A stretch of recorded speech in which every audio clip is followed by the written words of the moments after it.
Vamos falar de saúde, sobre a central de monitoramento de pacientes com Covid-19 e esse é o nosso assunto do quadro Fala Doutor.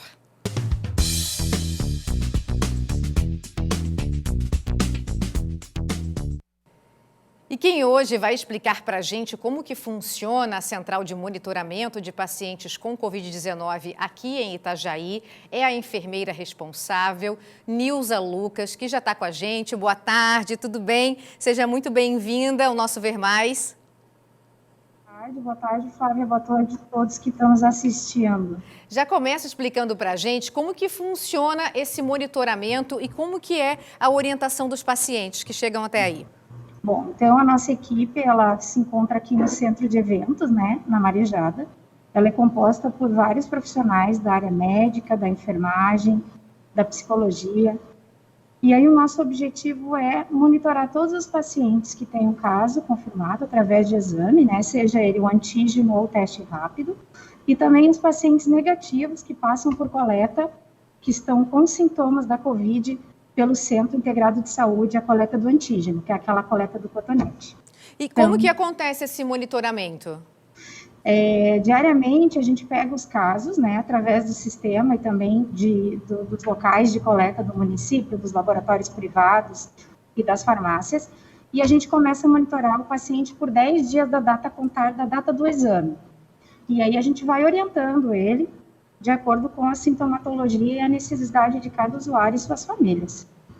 E fala pra gente dessas pessoas que têm que fazer o isolamento em casa, né? O quanto é importante que esse isolamento feito em casa seja feito de forma correta. E já aproveita e explica pra gente que forma correta é essa.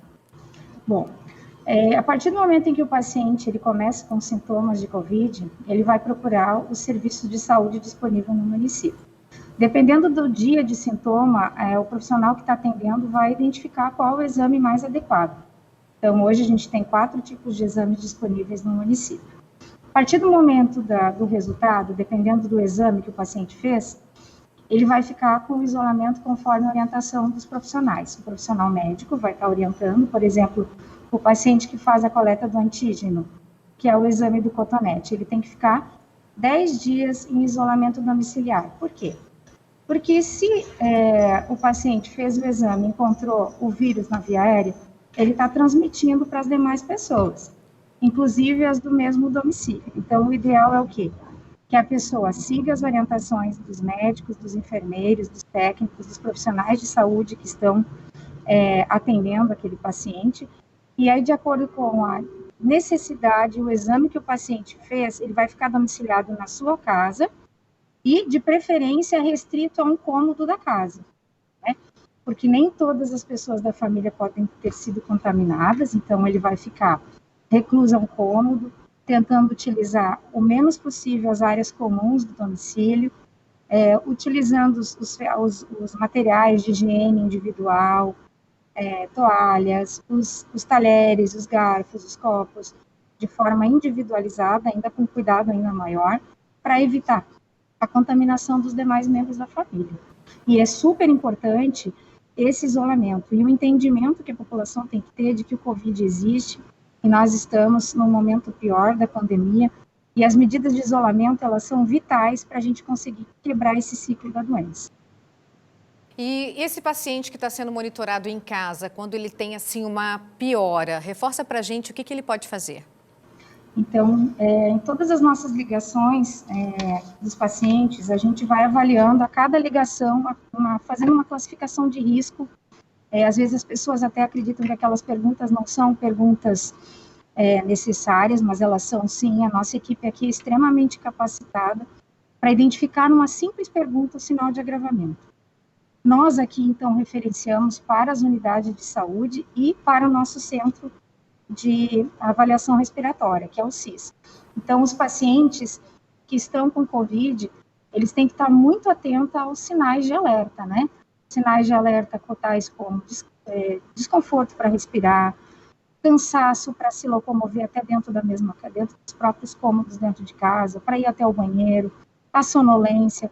Então, a gente avalia sempre essa classificação, e aí ali a gente vai ver a periodicidade de ligações para os pacientes também.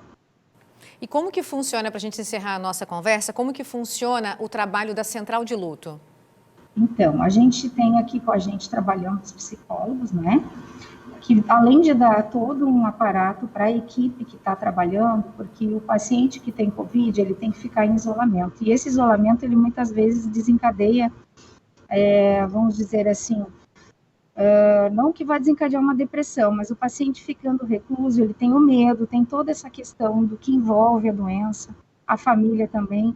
Então, a Central do Luto, ela nos auxilia no acompanhamento do paciente que está recluso, aos sinais de alerta, de necessidade, e também acompanha as famílias enlutadas, são aquelas famílias que perderam seus familiares pelo Covid, então essa equipe ela entra em contato com as famílias para fazer um acompanhamento e, se necessário, encaminhando essa família para uma rede de atenção que a gente tem de saúde mental dentro do município para poder fazer todo um acompanhamento. Muito obrigada pela sua entrevista, uma ótima semana para você e um ótimo trabalho. Obrigada para vocês também. Tchau, tchau.